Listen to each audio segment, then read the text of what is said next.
Hello friends, so we are back with another video. आज का topic बहुत ही अलग और स्पेशल है।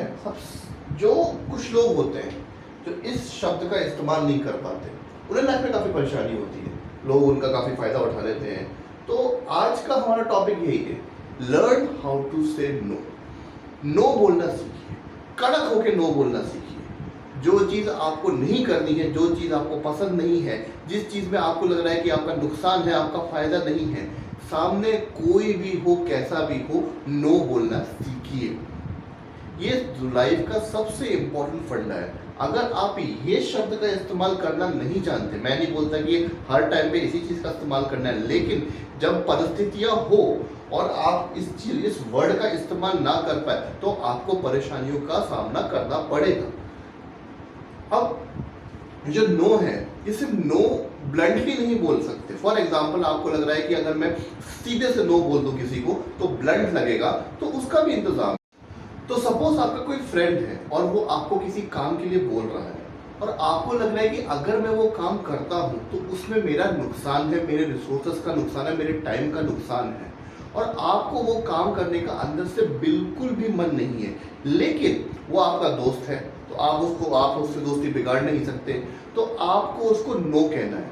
तो उसका सिर्फ ये तरीका नहीं है कि सीरियस नो कि मैं ये काम नहीं करता। नहीं, आपको बहाने बनाना आना चाहिए। फॉर एग्जाम्पल, अगर आपको बोलता है कि मुझे थोड़े से पैसों की ज़रूरत है और आपको पैसे नहीं देने, भले आपके पास पैसे हैं, तो आप ये कह सकते हैं कि मतलब देखिए, मैंने सारे पैसे ना फिक्स कर दिए हैं, तो निकालूंगा कैसे, मैंने फैक्स से इसको ऑलरेडी उधार दे दिए हैं, ठीक है। और या फिर ये बोल सकते हैं कि अरे यार मेरा गूगल पे नहीं चल रहा है। अब आप बोलोगे यार बड़े बेकार चीज़ें सिखा रहे हो सर आप, कि उसको पैसों की ज़रूरत है और आप बोल रहे हो कि मतलब ऐसे बहाने बना। बट ये चीज़ें इंपॉर्टेंट है। क्या होता है कि अगर आप एक चीज़ को बार बार रिपीटेडली करते जाते हैं तो लोग आपका इस्तेमाल करना शुरू कर देंगे, आपको उसी चीज़ के लिए रखेंगे, आपको सोसाइटी में या अपने सर्किल में उसी चीज़ के लिए रखेंगे, तो आपको उसी चीज़ के लिए यूज़ तो होना नहीं है ना। करेक्ट है कि नहीं है?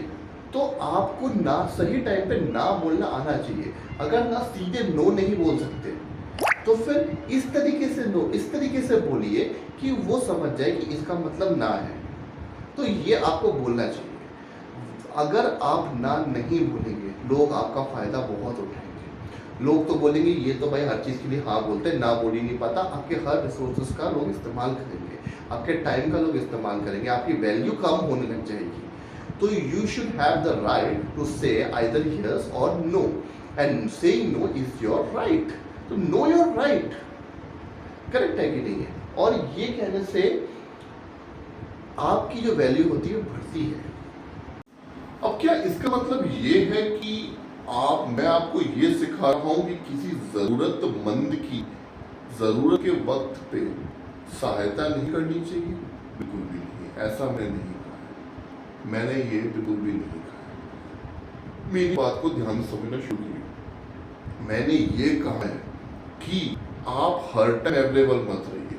अगर आपको लग रहा है कि इसको सच में ज़रूरत है और अगर कोई ऐसी क्रिटिकल कंडीशन है, अगर मैंने इस वक्त इसकी मदद नहीं की तो इसका बहुत भारी नुकसान हो सकता है, तो ये सब भूल जाइए जिम्मेदारी और पुण्य कमाने में लग जाइए और उस इंसान की मदद कीजिए, आपको धर्म लगेगा। लेकिन सिचुएशन दूसरी अगर हुई कि वो आपको सिर्फ इस तौर पे आपको अप्रोच कर रहा है कि आप ना नहीं बोल सकते, ये वो सोच के आपको अप्रोच कर रहा है, तो गलत है। आपको उसको ये रियलिटी चेक देना पड़ेगा कि नो बोलना शुरू करिए।